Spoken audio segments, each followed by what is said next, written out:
अच्छा, election commission को बदनाम करने वाले मीडिया वाले हैं। मीडिया वाले कहते हैं हमारे सूत्रों से पता चला है कि फलाना आदमी जीत रहे हैं, इन जीत रहे हैं, इतने वोटों से जीत रहे हैं, इतने वोटों, और जब हार जाता है तो सवाल उठाता है ईवीएम ही गड़बड़ है। इस साल अगर कोई भी आदमी चुनाव में कहेगा कि 5 किलो भात, तो कहना कि 5 किलो दाल दे दे। तो जब महंगा चीज खरीद लो, सस्ता हम बांट दे, तो दाल चावल के जगह सरसों तेल और अरहर दाल। बड़े राज्यों में 6% वोट लाना टफ है। यही कारण था कि आप देखे होंगे अरविंद केजरीवाल गोवा के इलेक्शन में जी जान लगाए हुए थे कि अगर इसमें कह रहा है कि इसमें सपोज कीजिए कि इसमें कह रहा है 5000 वोट है और आपको लग रहा है नहीं हमको 7000 मिला है, तो बक्सवा खुलवा लो ये वाला।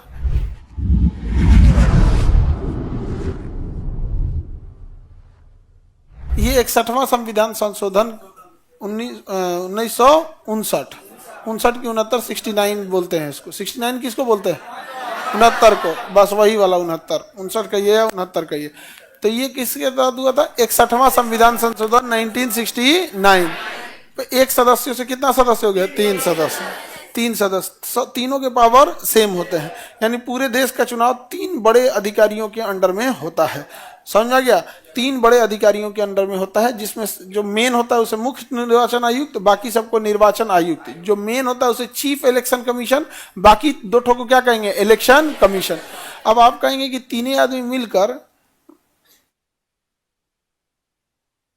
अब आप कहेंगे 3 आदमी मिलकर इतने बड़े देश का चुनाव कैसे करा सकते हैं? तो ये 3 गवर्निंग बॉडी होते हैं, मतलब ये 3 ही कंट्रोल करेंगे। इसके अंदर बहुत लोग होते हैं। जैसे एक अकेला प्रधानमंत्री पूरा देश संभाल लेते हैं कि नहीं? तो क्या अपने कौन सी करते हैं? डिपार्टमेंट है कि नहीं है? उसी तरह निर्वाचन आयोग 3 सदस्यों वाला होता है, लेकिन उसके अंदर बहुत लोग होते हैं। तो 3 सदस्यीय निर्वाचन आयोग में जो मुख्य निर्वाचन आयुक्त होता है वो अपने से नीचे 2 लोगों को कंट्रोल करता है। मुख्य निर्वाचन आयोग को अगर अपना त्यागपत्र देना है तो किसको जाके देगा? राष्ट्रपति को। अब बाकी उन दोनों लोग को देना है तो मुख्य निर्वाचन आयोग को क्या दे देगा? त्यागपत्र दे देगा। बाकी किसको दे देगा? मुख्य निर्वाचन आयुक्त को। इन्हें हटाने के लिए महाभियोग लाना पड़ेगा। हटाने के लिए महाभियोग लाना पड़ेगा। हटाने के लिए क्या लाना पड़ेगा? इनकी नियुक्ति राष्ट्रपति करते हैं, प्रधानमंत्री की सलाह पर राष्ट्रपति करते हैं, प्रधानमंत्री की सलाह पर राष्ट्रपति करते हैं। सुरक्षा के लिए देखिएगा तो इन्हें महाभियोग के अलावा और किसी चीज से हटा नहीं सकते हैं। इनका काम क्या होता है? तो इलेक्शन कराना, चुनाव कराना। अब ये लोग किस किस चीज का चुनाव कराते हैं? तो राष्ट्रपति और उपराष्ट्रपति। पहला हो गया राष्ट्रपति, उपराष्ट्रपति। राष्ट्रपति उपराष्ट्रपति का चुनाव कराएंगे। दूसरा देखेंगे तो लोकसभा राज्यसभा का कराएगा, लोकसभा और राज्यसभा का चुनाव कराएगा, लोकसभा और राज्यसभा का चुनाव कराएगा। तीसरा देखेंगे तो विधानसभा और विधान परिषद, विधानसभा और विधान परिषद, विधान परिषद का चुनाव कराएगा। समझ में आ गया कि नहीं? अब आप फंसिएगा कहाँ क्वेश्चन में, समझिए। पहली बात कि पीएम और सीएम का तो चुनाव होता ही नहीं है, इनकी तो नियुक्ति होती है। पीएम और सीएम का इलेक्शन कहाँ होता है? इनकी तो नियुक्ति होती है। जो लोकसभा में सबसे ज्यादा सीट पाएगा उस पार्टी के नेता को पीएम बनाया जाएगा, जो विधानसभा में जो पाएगा उस पार्टी के नेता को सीएम बनाया जाएगा। डायरेक्ट सीएम का तो कोई इलेक्शन ही नहीं होता। तो पहला तो आप लोग यहाँ समझिएगा कि पीएम सीएम का इलेक्शन होता ही नहीं है, तो इलेक्शन कमीशन कराएगा क्या? दूसरा, निर्वाचन आयोग जो होता है ये पंचायत का इलेक्शन नहीं कराता है। पंचायत का इलेक्शन राज्य निर्वाचन आयोग करता है। पंचायत का इलेक्शन कौन कराएगा? राज्य निर्वाचन आयोग। अमूमन बच्चों को ये लगता है कि केंद्रीय निर्वाचन आयोग अर्थात निर्वाचन आयोग सेंट्रल का इलेक्शन करा रही है तो ठीक है, राष्ट्रपति उपराष्ट्रपति का ठीक है, लोकसभा राज्यसभा का ठीक है। अमूमन बच्चों को ये लगता है कि राज्य निर्वाचन आयोग राज्य की इन 2 ठो का इलेक्शन कराती होगी। ऐसा नहीं है, राज्य निर्वाचन आयोग इन 2 का इलेक्शन नहीं कराता है। समझ में आ गया कि नहीं आ गया? किसी को कोई दिक्कत? तो राज्य निर्वाचन आयोग का इलेक्शन कौन कराएगा? निर्वाचन आयोग। पंचायत का इलेक्शन राज्य निर्वाचन, नगर पालिका राज्य, नगर पालिका का भी राज्य निर्वाचन है, इसका भी केंद्रीय निर्वाचन आयोग नहीं कराती है। तो 3 ठो का करा दी, 3 का नहीं करे। पीएम सीएम का तो होता ही नहीं है, पंचायत का नहीं कराएगी, नगर पालिका का नहीं। नगर पालिका का कौन कराएगा? अब पंचायत का पीएम सीएम का होता ही नहीं, होता है नहीं होता। तो देखिए, राज्य सरकार को अधिकार है कुछ मामले में इस पे अपने राज्य पंचायत अधिकार, राज्य निर्वाचन आयोग का कानून बनाने के लिए। किसका? राज्य निर्वाचन आयोग के लिए कानून बनाने का अधिकार किसको है? राज्य सरकार को है। हालांकि केंद्र सरकार उसमें भी हस्तक्षेप कर सकती है। तो जब भी राज्य कोई काम करेगी तो केंद्र वाला ज्यादा हावी हो जाता है। समझ में आ गया? निर्वाचन आयोग का मुख्य काम इधर समझ में आ गया। इसके अलावा निर्वाचन आयोग के कई काम हैं, समझते हैं हम लोग एक एक करके। निर्वाचन आयोग के काम, जो मुख्य काम है निर्वाचन आयोग का, एक चुनाव चिन्ह देना, चुनाव चिन्ह देना, चुनाव चिन्ह है। जैसे अभी किसी को कफन छाप देना है तो कफन छाप दे देगा कि आप इस पे कफन छाप पे उठिए। समझ में आ गया कि नहीं आ गया? कफन छाप पर उठिए। और उसके अलावा अगर मान के चलिए किसी को और चाहिए चुनाव चिन्ह, जूता, चुनाव चिन्ह जूता। समझ में आ गया? कोई चुनाव चिन्ह ले सकते हैं, सुअर। समझ में आ गया कि नहीं आ गया? सुअर, जूता, कफन, खटमल। समझ में आ गया? ये सब चुनाव चिन्ह कौन दे सकता है? निर्वाचन आयोग। निर्वाचन आयोग। समझ में आ गया कि नहीं? गदहा, चुनाव चिन्ह कौन दे सकता है? निर्वाचन आयोग। किसी को दिक्कत? तो चुनाव चिन्ह देना। यहाँ पर आचार संहिता लागू करना, आचार संहिता, आचार संहिता। आचार संहिता क्या होता है भैया? आचार संहिता मतलब चुनाव के लिए नियम कानून बनाना।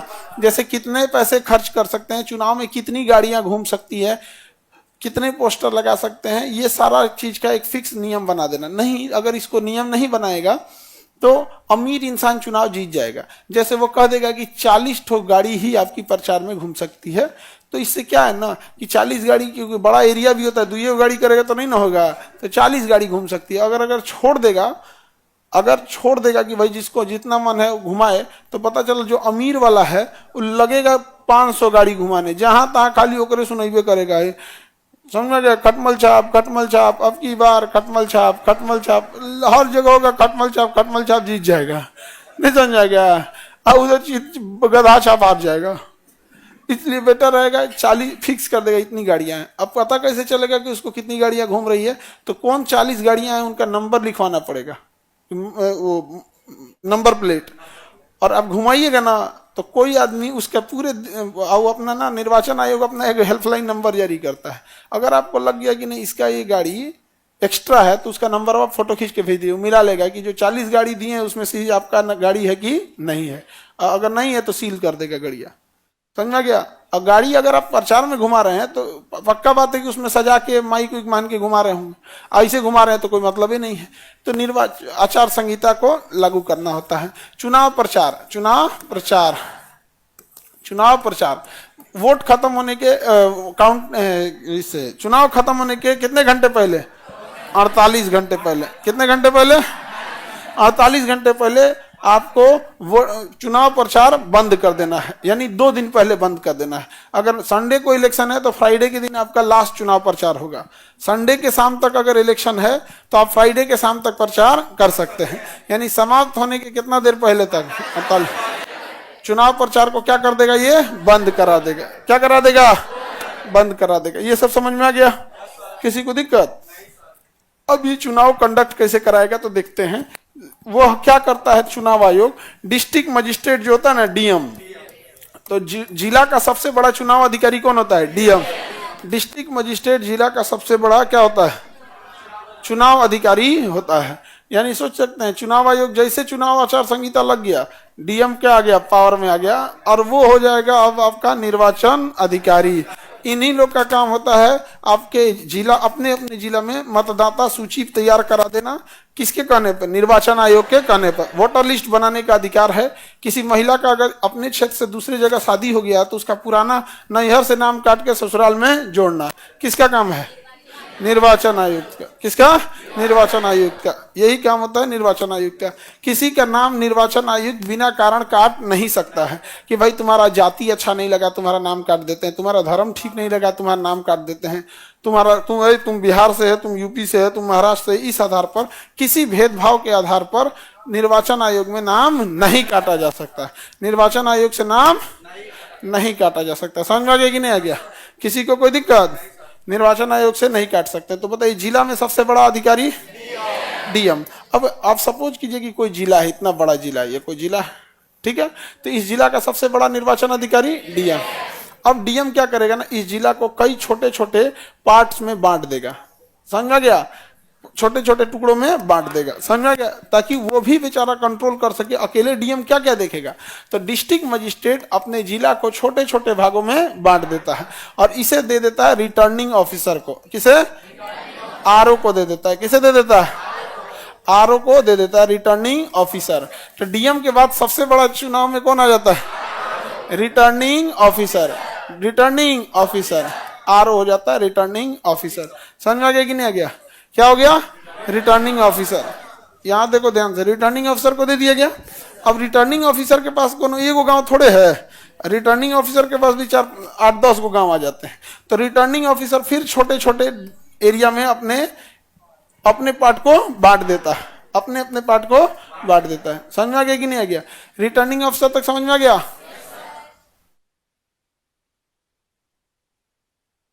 वोटर आईडी रजिस्ट्रेशन कैसे करना है? 18 साल कंप्लीट हो गया। डेली डेली नहीं कर सकते हैं, साल में 3 या 4 मौका दिया जाता है। समझ में आ गया? क्योंकि डीएम ही ये काम करते हैं, तो डीएम का काम बहुत ज्यादा होता है, तो वो जब इलेक्शन करीब आता है तो इसके लिए बहुत ज्यादा मौका दे देते हैं।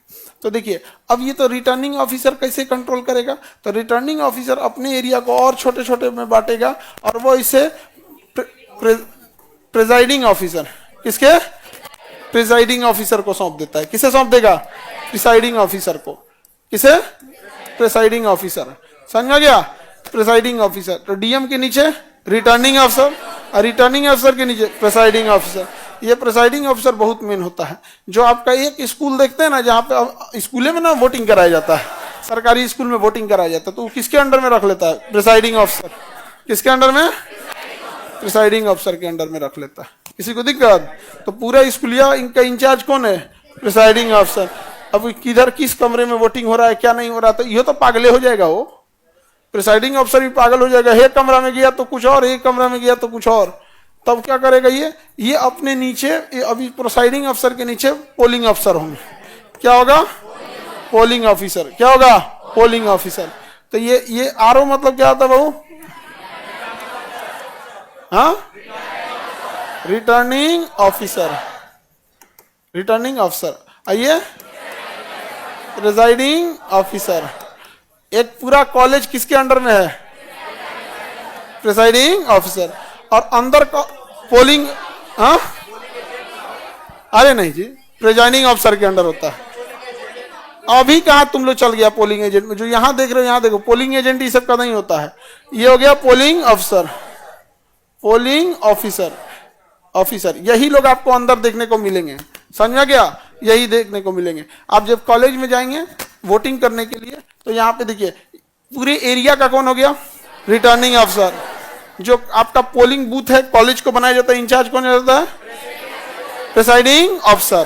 Presiding officer. लेकिन ईवीएम में बटन दबाना, स्याही लगाना, आपका आधार नंबर नोट करना, वोटर आईडी नंबर नोट करना, आधार कार्ड चेहरा मिलाना, ये सब काम किसका होता है? पोलिंग ऑफिसर का। समझ आ गया? आधार कार्ड मिलाना, पोलिंग ऑफिसर। आधार नंबर नोट करना, पोलिंग ऑफिसर। स्याही लगाना, पोलिंग ऑफिसर। ईवीएम मशीन में सप्लाई देना, ईवीएम मशीन में करंट सप्लाई नहीं रहता है, जब आप जाइएगा तब सप्लाई देता है। यहाँ पे नहीं तो ऐसे जो धक धक धक धक नहीं मार सकते हैं। एक बार सप्लाई देगा तो एक को वोट डाल सकते हैं, तो आप जाइए फिर दूसरी बार सप्लाई देगा। तो ये सारा काम किसका हो जाता है? पोलिंग ऑफिसर का। यानी ऑन ग्राउंड सबसे ज्यादा काम किसका है? Polling officer. तो पोलिंग ऑफिसर एक गो नहीं रहता है, 3 गो रहते हैं सब। पोलिंग अफसर 3 गो रहेंगे। एक आपका आधार कार्ड मिला लिया, एक आपका आधार नंबर लिख के स्याही लगा दिया। समझ में गया? जैसे जाएंगे कमरा में तो यहाँ मिलाएंगे, यहाँ पे मेरा आधार कार्ड है या वोटर कार्ड है, अपना पहचान पत्र, ये इतना नंबर में मेरी मतदाता सूची है, तो दिखा लेगा हाँ नाम है कि नहीं, टिक मार दिया, जाइए आगे। आगे जाएंगे तो नंबरवा नोट कर लेगा आपका, इतना इतना जो आपका वोटर आईडी नंबर, हाँ वही वोटर आईडी नंबर है, उसको लिख देगा यहाँ पे। समझ में आ गया?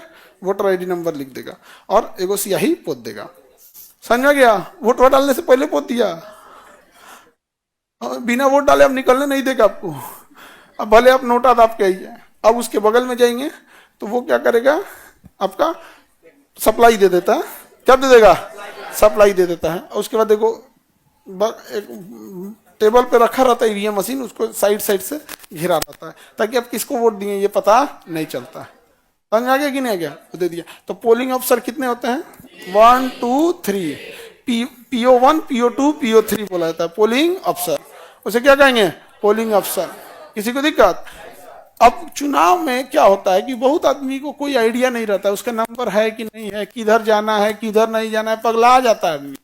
तो चुनाव आयोग कहता है कि एक काम कर, प्रिजाइडिंग अफसर ये कहता है कि किसका किसका मुखिया कौन कौन यहाँ चुनाव में उठा है, विधायक जी सब अपना अपना एक आगो आदमी बाहर बैठाइए जो हेल्प करेगा। क्या करेगा? हेल्प करेगा वोटर आईडी मिलाने में, समझाने में कैसे कैसे क्या करना है अंदर। नहीं तो वहां जाके आदमी ज्यादा नहीं ना समझा पाएगा। तब यहां बैठाया जाता है पोलिंग एजेंट। क्या बनाया जाता है? Polling agent. Polling agent. Polling agent ये जो होते हैं लोग, ये क्या होता है? प्राइवेट होते हैं। क्या होता है? प्राइवेट। समझा गया? पोलिंग एजेंट कोई बन सकता है। तो आप देखिएगा जब आप वोट डालने जाते हैं तो स्कूल के बाहर देखिएगा चादर बिछा के बैठल रहता है, एगो लिस्ट लेके, आइए चाचा हाँ चाहिए, लिस्ट वाले लेके मिलाते रहता है। सो यहाँ पे देखिएगा वो क्या रहते हैं? सो पोलिंग एजेंट। लिस्ट लेके मिलाते हैं। सो क्या होते हैं? सो समोसा चाय नाश्ता ये रहता है, फ्री रहता है। और वो हेल्प करता है कि ए चाचा देखिए चाचा स्कूलिया में जाए के बाद और ब्लॉक बी में बात है बाएं मुड़ जाए, और ब्लॉक ए में बात दहीने मुड़ जाए, क्योंकि कमरा अलग अलग होता है। तो उसमें कौन किधर खोजेगा तो उससे अच्छा block a middle left right middle बांट देता है इसे। तो इधर आप चल जाइएगा, इधर आप चल जाइएगा, सीक्वेंस बता देता है किस सीक्वेंस में आपको किधर वोट डालना है यहाँ पे, ताकि अंदर जाके इन लोगों को तकलीफ ना हो, इन लोगों को तकलीफ ना हो। तो बाहर कौन बैठा होता है?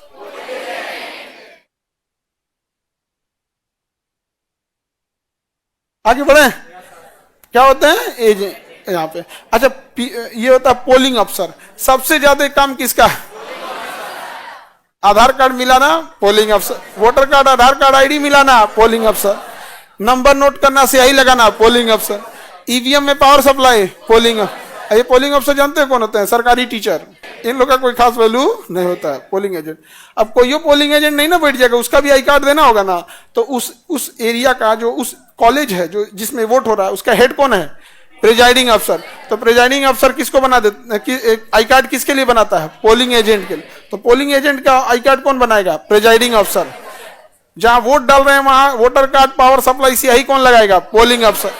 जिस कॉलेज में आपका बूथ बनाया गया बूथ इंचार्ज कौन हो गया? प्रिजाइडिंग अफसर। 10-15 प्रिजाइडिंग अफसर 10-15 बूथ मिला के यानी 10-15 कॉलेज मिला के एक एरिया बनाया जाता है, सब एरिया। उसका इंचार्ज कौन होता है? रिटर्निंग अफसर। और कई सारे रिटर्निंग अफसर को सामूहिक रूप से कहा जाते हैं डीएम के पास। यानी फाइनली वोट किसके अंडर में जाने वाला है? डीएम। किसके पास? डीएम साहब के पास जाने वाला है। किसी को दिक्कत? सभी टीचर क्या बन जाते हैं? पोलिंग अफसर। क्या बना देता है? पोलिंग अफसर। टीचर लोग को बड़ी शिकायत रहती है कि भाई पोलिंग अफसर ऐसे ही नहीं ना बना देता, बीपीएससी थोड़े है। चुनाव आयोग बहुत सख्ती से लेता है ना, 3 दिन पहले ट्रेनिंग देता है कैसे क्या करना है, कैसे क्या देना है। ऐसे बिगड़ गया तो पिछली बार छत्तीसगढ़ में ऐसे हो गया था, वो यहाँ नहीं होना चाहिए, तमिलनाडु में ऐसे हो गया था, पुराना फीडबैक भी देता है। ये प्रॉब्लम हो गया था। एक आदमी वोट डालने आया, उसको बेचारा चक्कर आ गया, गिर गया। तो आप उसका पहले एक आदमी टीम रहेगी, मेडिकल टीम, उसको दिखाइए, लेकिन उसका ये देखिए कि वोटिंग पूरा हुआ है कि नहीं हुआ है। यहाँ पे उनको जहां जहां भेजना है भेज देगा वहां पर। समझ आ गया कि नहीं आ गया? इंचार्ज बना देगा। आप प्रिजाइडिंग अफसर है। अभी बताओ कोई गन्ना विभाग में था, लकड़ी की कुर्सी पे छोटा सा ऑफिस में बैठल रहता था, कोई पूछता नहीं था, किसान आके पूछता था गन्ना बेचाई, उसको इसने क्या बना दिया? प्रिजाइडिंग अफसर। प्रिजाइडिंग अफसर। और गाड़ी के ऊपर लिख दिया प्रिजाइडिंग अफसर, 2 गार्ड दे दिया बंदूक से। निर्वाचन आयोग में डीएम है, तुरंत एसपी को कहेंगे प्रिजाइडिंग अफसर है, गार्ड दीजिए। यहाँ पे धाए धाए बंदूक ले लिया यहाँ पे। अब तो गन्ना विभाग का कर्मचारी कौन धांधली करेगा रे? यहाँ कौन धांधली करेगा? यहाँ पे वो कमरा में उड़ा दो। नहीं समझ आ गया? निर्वाचन आयोग कहां से लाता है? यहीं से नहीं लाता, केकरो पकड़ पकड़ ले आते हैं। समझ आ गया? 2 दिन के लिए प्रिजाइडिंग अफसर बनाएगा, वो आदमी का रुतबे चेंज हो जाएगा। उसके बाद चुनाव खत्म हो जाएगा, फिर चल जाएगा गन्ना विभाग में जाए चीनी बना वहां पे, कहीं कहीं से उठा ले आता है यहाँ पे। रिटर्निंग अफसर ये होते हैं रिटर्निंग अफसर। ये बड़े अधिकारी होते हैं बीपीएससी पीसीएस लेवल के। किस लेवल के होते हैं? पीसीएस लेवल के अधिकारी होते हैं, एसडीएम, सीओ, नायब तहसीलदार, तहसीलदार। इन लोग का कहता है कि देखो भाई इलेक्शन हो रहा है, अपना अपना काम छोड़ो, सब लोग इसमें लग जाओ, इसी में रह जाओ। लेकिन ट्रांसफर कर देता है इधर से उधर। जैसे मान के चलिए आप मुजफ्फरपुर जिला में है तो आपको भेज देगा भागलपुर जिला में, आप कानपुर में है तो उठा के भेज देगा गोरखपुर, चेंज कर देता है वहां पे, ताकि आप कोई पक्षपात न कर सके। समझ आ गया? किसी को दिक्कत? वोट संपन्न हो गया।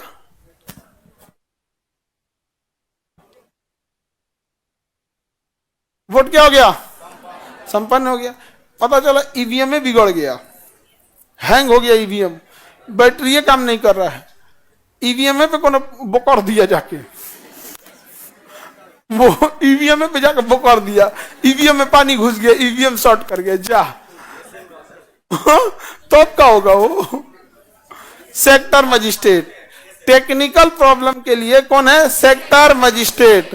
तुरंत सेक्टर मजिस्ट्रेट को कॉल किया जाएगा, सेक्टर मजिस्ट्रेट को कॉल किया जाएगा। यहाँ पे जैसे मान के चलिए कोनो बोकर दिया ईवीएम पे, धाए दे, वो शॉर्ट कर गया ईवीएम, तो सबसे पहले किसको पता चलेगा? पोलिंग एजेंट से मतलब नहीं है इन लोग को, यहाँ पे पोलिंग अफसर को धाए से बताएगा अपने बूथ इंचार्ज यानी उस कॉलेज के इंचार्ज प्रिजाइडिंग अफसर को, ये बोलेगा रिटर्निंग अफसर को, रिटर्निंग अफसर डीएम को, डीएम साहब यहाँ ईवीएम पे एक आदमी बोकर दिया, ईवीएम में शॉर्ट कर गया, यहाँ पे जल गया, दूसरा ईवीएम भेजिए।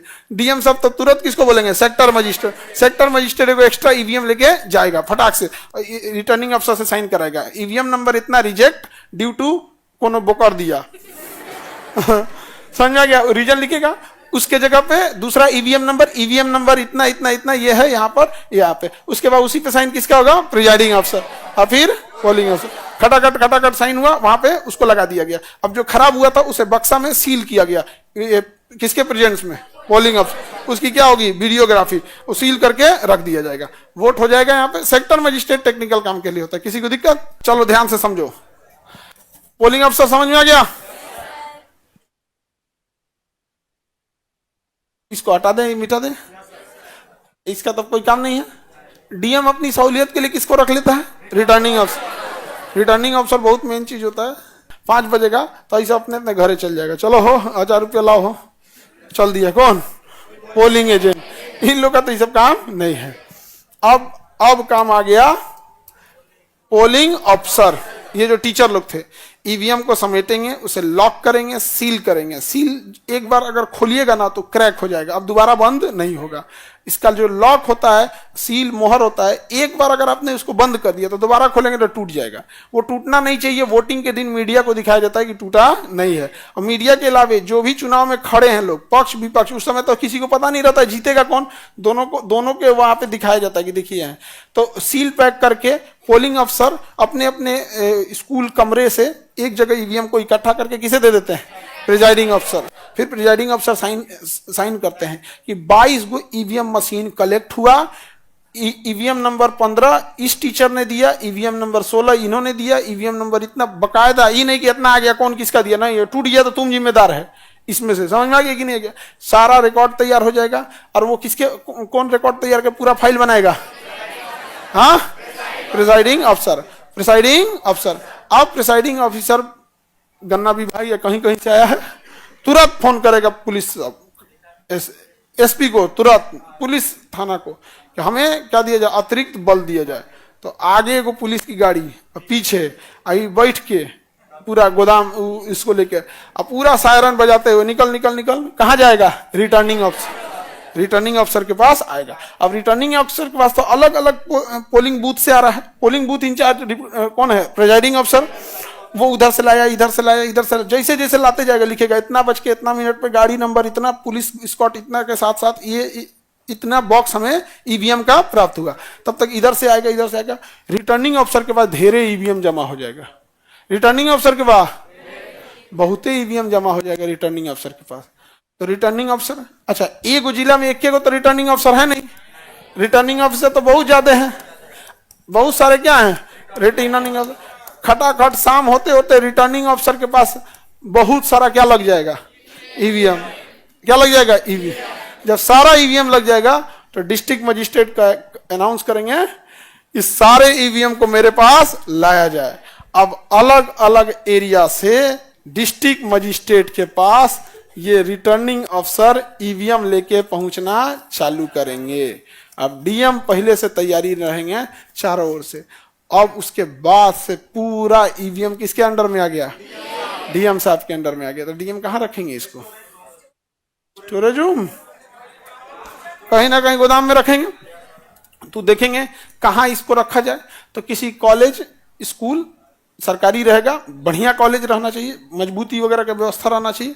तो उस कॉलेज में वो क्या करेंगे? रखवा देंगे। इससे कॉलेज है ये, यहाँ पे बिल्डिंग है कॉलेज की, ये कॉलेज की बिल्डिंग है। तो इसमें पहले से हर एक कमरे में सीसीटीवी कैमरा रहेगा। और जैसे इसमें ईवीएम रखना है ना, इसमें ईवीएम रख दिया तो इसमें कंप्लीट 24 घंटा सीसीटीवी कैमरा रहेगा। 24 घंटा क्या रहेगा? CCTV camera. सीसीटीवी कैमरा के बिना ये नहीं रह सकता। इसको कहा जाएगा स्ट्रांग रूम। क्या कहा जाएगा? Strong room. इसके पूरे बाहर में पुलिस की सिक्योरिटी रहेगी। पूरे क्या रहेगी? पुलिस की सिक्योरिटी। सीआरपीएफ वाले, पैरामिलिट्री क्या रहेगी? क्या रहेगी वो? पैरामिलिट्री। कौन रहेगा? पैरामिलिट्री। इसके चारों ओर क्या रहेगी? पैरामिलिट्री। देखते हैं आते हैं लोग सीआरपीएफ वाले बंदूक लेके, पुलिस नहीं रहती हो, पैरामिलिट्री रहेगी यहाँ। इसके बाहर रहेगी पुलिस। इसके बाहर कौन रहेगी? पुलिस बाहर रहेगी। पुलिस को अंदर ही नहीं जाने देगा सभी। पैरामिलिट्री वाला पुलिस को अंदर नहीं जाने, चल चल बाहर बाहर बाहर। इलेक्शन के बाद आप उड़िएगा, अभी अंदर हैं। समझा के कि नहीं? पूरा का पूरा क्या रहेगा? Strong room. और डीएम साहब कहते हैं कि तुमको अगर भरोसा नहीं है तो हम एगो इनमें कमरा बनवा देते हैं, यहाँ पर, यहाँ एगो रेस्ट रूम बनवा देते हैं। जो जो लोगों का इसमें वोट है आके यहीं रहो लोग यहीं 1 हफ्ता 10 दिन जितना दिन रहना है। अपना किसी आदमी को ले आओ, यहीं रहो लोग, देखते रहो कि कोई अंदर तो नहीं जा रहा है। पूरा सीसीटीवी कैमरा रहेगा। कोई अंदर गया तो उसको रजिस्टर पे लिखना पड़ेगा कौन अधिकारी था, कितने बजे एंट्री किया, कितने बजे निकला, क्यों गया। अंदर तो जाने ही नहीं देगा किसी को। समझा गया? पूरी स्ट्रांग रूम रहेगी। जिस दिन इलेक्शन के रिजल्ट का टाइम आएगा, डिस्ट्रिक्ट मजिस्ट्रेट आएंगे और सबके सामने इसका गेट को ओपन करेंगे और मीडिया जाएगी अंदर। सबके सामने ईवीएम निकाला जाएगा और दिखाया जाएगा कि देखिए सब कुछ क्या है, सील में बंद है। अब खोला जाए, ईवीएम की काउंटिंग किया जाए और जितने लोग चुनाव में खड़े हैं सब लोग देखते रहेंगे। ईवीएम की काउंटिंग चालू। इसके बाद काम शुरू हुआ 20 कन्याओं का। नमस्कार, आप देख रहे हैं सबसे पहले न्यूज। अभी आपको बता दे, पटना से आगे चल रहे हैं खटमल छाप। अभी ताजा खबर आ रही है, मुजफ्फरपुर से गधा छाप निकल चुके हैं। नहीं समझ में आ गया? धाए धाए आप तले को दौड़ल आएगी। यहाँ पे आपको अभी अपडेट दे, कफन छाप जीत चुका है।